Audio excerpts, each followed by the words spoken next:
क्या आपने कभी कोई ऐसी वीडियो देखी है जिसे देखते ही आपको मौत का इनविटेशन मिल जाए? एक वीडियो जिसमें कुछ अजीबोगरीब इमेजेस हो बिना कॉन्टेक्स्ट के, और फिर एक फोन कॉल आए जिस सिर्फ दो शब्दों के साथ कहे 7 days। जी हाँ, welcome to the world of the ring, एक श्रापित वीडियो टेप की कहानी जिसकी कीमत है जिंदगी। स्टोरी की शुरुआत होती है दो टीनेज लड़कियों से, कैटी और बेका।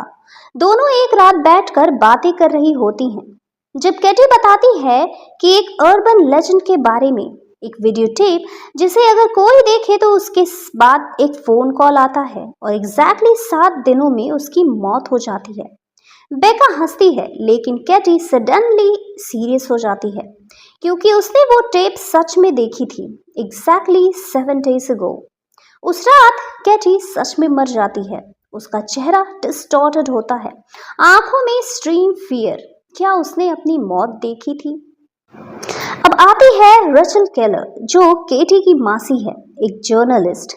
जब वो केटी की मौत के बारे में रिसर्च करती है तो उसे कुछ अजीब क्लूज मिलते हैं। रेचल टेप को ढूंढने निकलती है और बिना किसी डर के देख लेती है। टेप में कुछ रैंडम डिस्टर्बिंग विजुअल्स दिखते हैं, एक क्रीपी वेल, एक औरत, एक लैडर, एक फिगर और एक मिरर। सब कुछ बिना किसी सेंस का, बस फियर से भरा हुआ। और तभी फोन बजता है। 7 days। अब रेचल के पास सिर्फ 7 दिन हैं अपनी जिंदगी बचाने के लिए।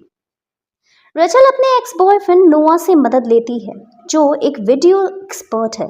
नोआ भी टेप देखता है। अब दोनों ही कर्स्ड हैं। दोनों क्लूज फॉलो करते हैं, हर इमेज को एनालाइज करते हैं और वो पहुंचते हैं मेस्को आइलैंड, जहां एक फैमिली के बारे में पता चलता है। रिचर्ड और एना मॉर्गन, जो एक हॉर्स फार्म चलाते थे। उनकी अडॉप्टेड डॉटर थी समारा मॉर्गन। समारा एक मिस्टीरियस लड़की थी। उसके पास एक क्रीपी एबिलिटी थी। वो लोगों के दिमाग में डरावनी इमेजेस डाल सकती थी। एनिमल्स उसे पसंद नहीं करते थे। हॉर्स सेल्फ हार्म करते थे और उसके आसपास सब कुछ नेगेटिव होने लगता था।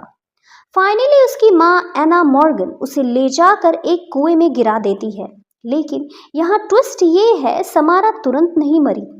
उसने उस कुएं के अंदर 7 दिन तक जिंदा रहकर स्ट्रगल किया। फिर उसकी मौत हुई।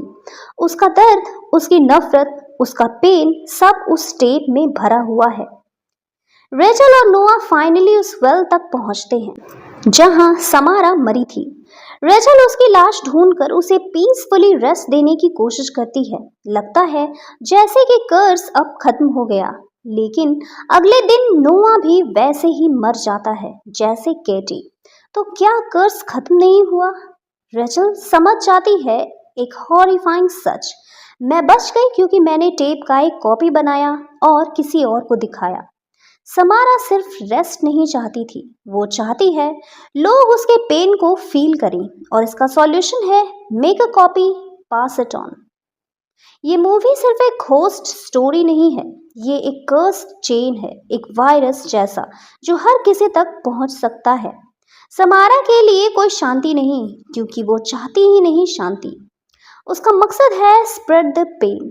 और अगर तुमने वो वीडियो टेप देख ली तो फोन बजेगा। 7 days। तो दोस्तों, अब बारी आती है इस मूवी में हिडन मिस्ट्री को सॉल्व करने की। फर्स्ट वन, वो कर्स टेप बना कैसे?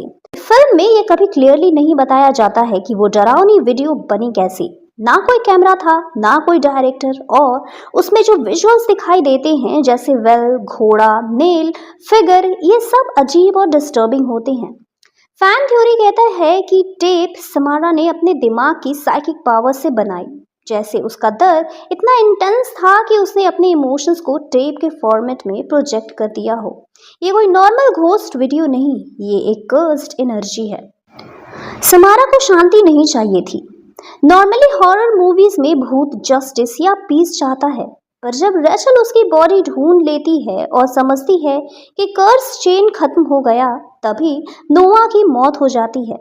तो इससे ये पता चलता है कि समारा सिर्फ चैन नहीं चाहती थी, वो चाहती थी लोग उसके दर्द को फील करें। She wants to be remembered not rescued. उसकी आत्मा का मकसद है कर्स को स्प्रेड करना और जिंदा रहने का एक ही तरीका है, टेप का कॉपी बनाओ और किसी और को दिखाओ। टेप के हर सीन का मतलब है। वो रैंडम इमेजेस एक्चुअली रैंडम नहीं है। हर एक विजुअल समारा के ट्रॉमेटिक पास्ट का सिंबल है। लैडर उसकी मेंटल डिसेंट और आइसोलेशन का। घोड़ा हॉर्सेस उससे डरते थे। औरत का हेयर कॉम्ब करना उसकी माँ एना मॉर्गन थी और वो कुआं जहां उसे जिंदा डाल दिया गया था। मिरर उसकी डुअल पर्सनालिटी, एक इनोसेंट चाइल्ड और एक डार्क एंटिटी दिखाती है। क्या कर्स कभी रुकेगा? इसका सबसे बड़ा मिस्ट्री ये है, अगर हर कोई अपने बचने के लिए कॉपी बना के किसी और को दिखाता रहे तो क्या ये कर्स कभी खत्म होगा? ये एक नेवर एंडिंग हॉरर साइकिल है। समारा एक दर्द, एक वायरल इन्फेक्शन बन चुकी है और हर व्यूअर उसका नेक्स्ट होस्ट। तो फाइनल थॉट ये है कि समारा मर चुकी है, लेकिन वो हर उस स्क्रीन में जिंदा है जहां उसकी वीडियो चलती है। तो अगली बार जब कोई पुरानी VHS टेप देखो और फोन बजे तो सोचना जरूर, ये कॉल क्या सिर्फ कॉल है? तो दोस्तों, रिंग एक सिंपल हॉरर मूवी नहीं है। ये एक ऐसी कहानी है जहां सच्चाई दिखाने के बावजूद सब कुछ और भी कॉम्प्लिकेटेड हो जाता है। Death doesn't come with fear, it comes with a warning. सोचो अगर आपके फोन पे भी ऐसी कॉल आए और सिर्फ एक ऐसी आवाज सुनाई दी 7 days, तो क्या करोगी? मैं बताती हूँ क्या करोगी। Like, share and subscribe. अगर आपको ऐसी थ्रिलिंग हॉरर एक्सप्लेनेशंस चाहिए तो कमेंट में बताएं अगली मूवी कौन सी एक्सप्लेन। द ग्रज, सिनिस्टर और maybe Annabelle. Thanks for watching and stay tuned.